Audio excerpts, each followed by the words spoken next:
Ever feel like you suck at this job? Motherhood, I mean. Have too much anxiety and not enough patience? Too much yelling, not enough play? There's no manual, no village, no guarantees. The stakes are high. We want so badly to get it right. But this is survival mode. We're just trying to make it to bedtime. So if you're full of mom guilt, your temper scares you, you feel like you're screwing everything up, and you're afraid to admit any of those things out loud, this podcast is for you.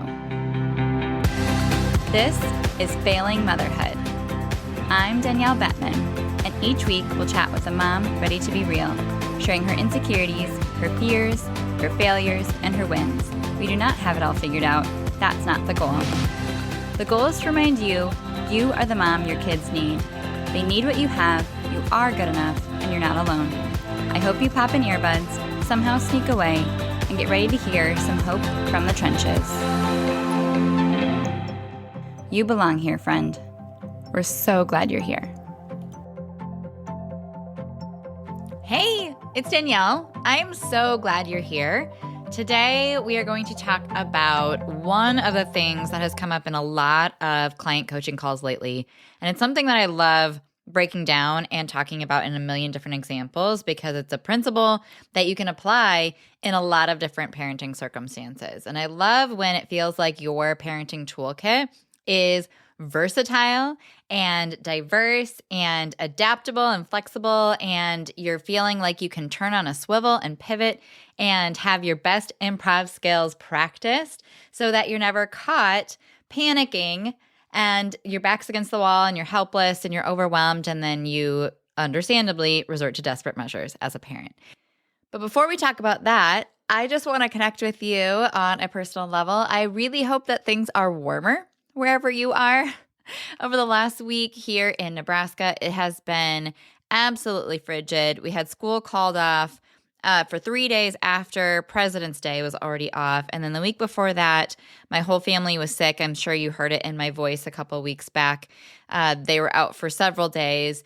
And it has felt like we can't get momentum yet this year. Like January was forever, and now February went really fast, but like I haven't had a full week of work at all, I don't think yet this year.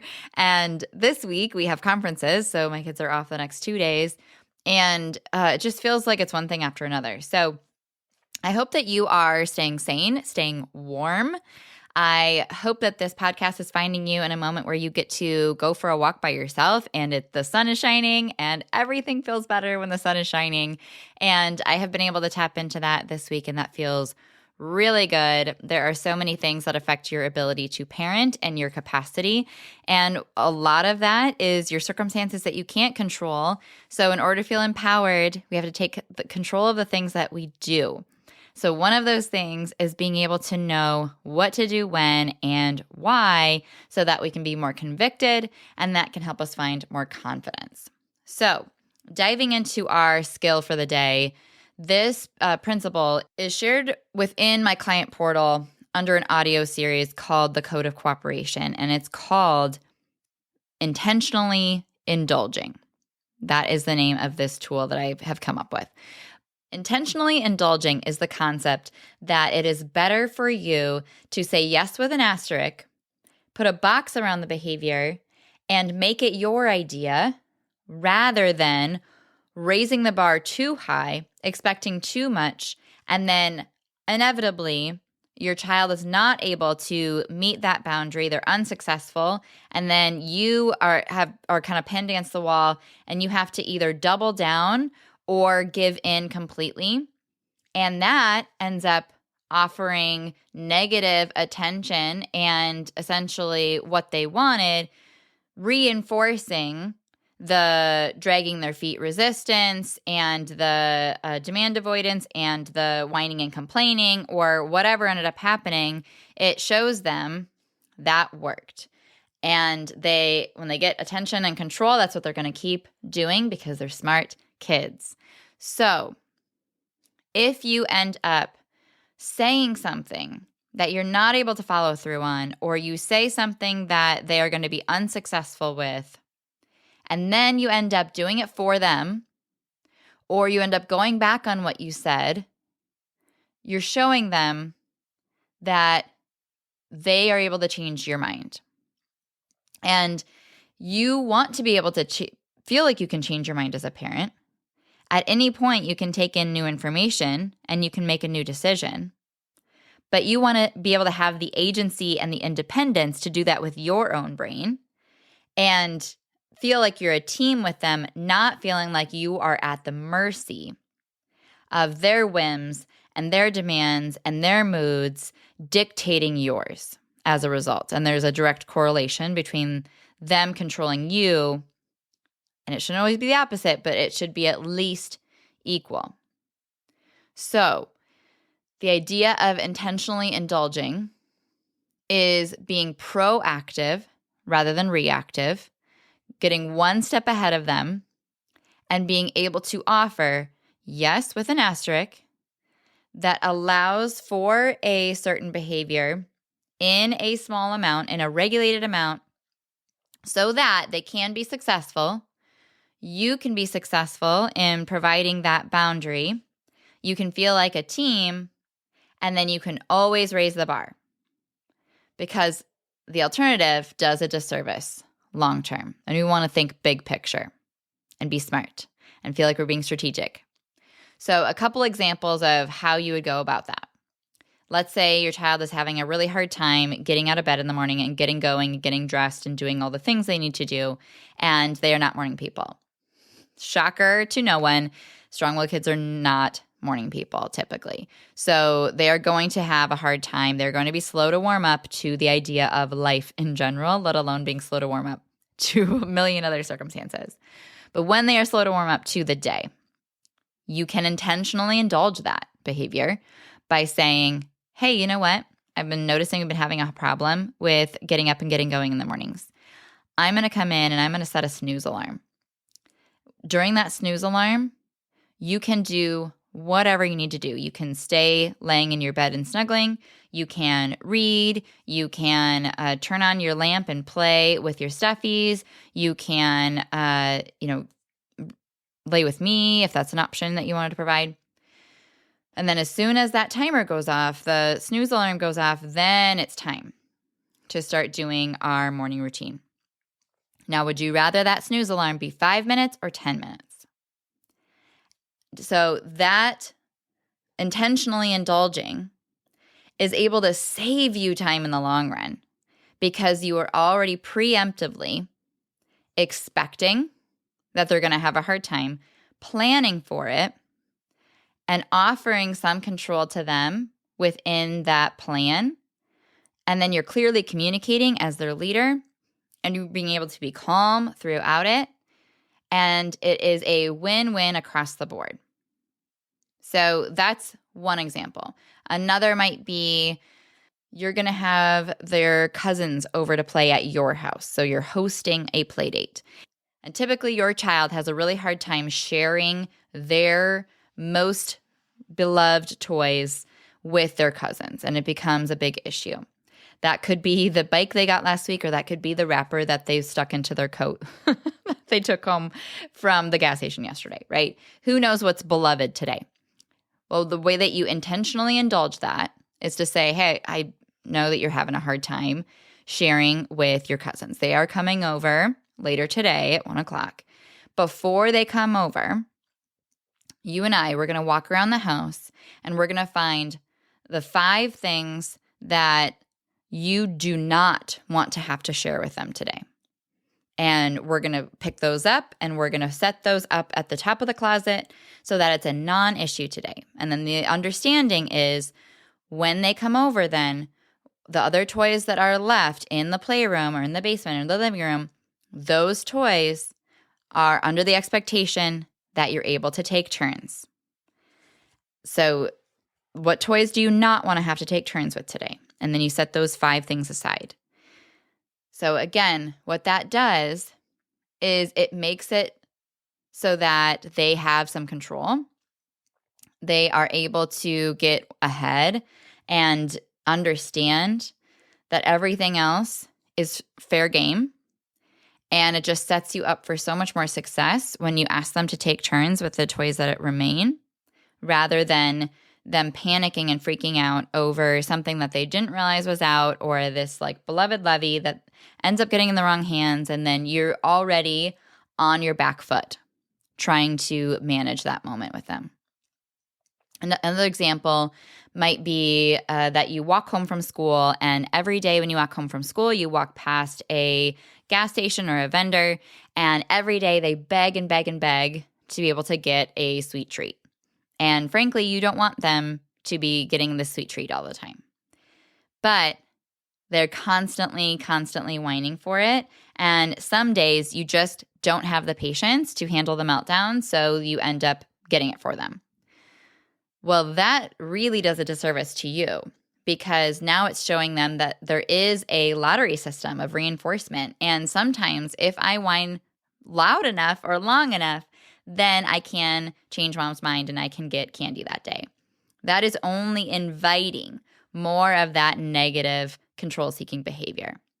So what it is better for you to do is to get one step ahead and intentionally indulge that and say, hey, I know this candy really means a lot to you and you love it, and we walk past it from school every single day and it's really hard to resist.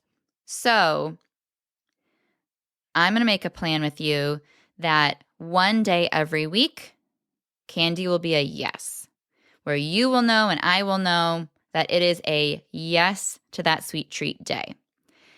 So what day of the week would you rather it be, Mondays or Wednesdays? And you agree together that it might be every Wednesday is a get candy after school day.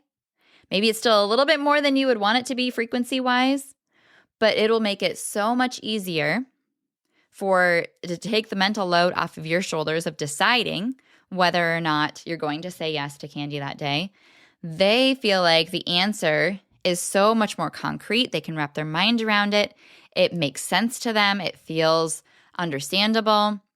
That is going to be able to allow them to let go of a lot of that control-seeking behavior that they were doing to try to make that demand of you. And then it's a win-win. You're now set up for so much more success. Few more examples. Let's say you're taking them to a birthday party, and typically when they get to the play place, it is really kind of overstimulating. There's a lot of kids running around. They don't know all of the kids. It's loud.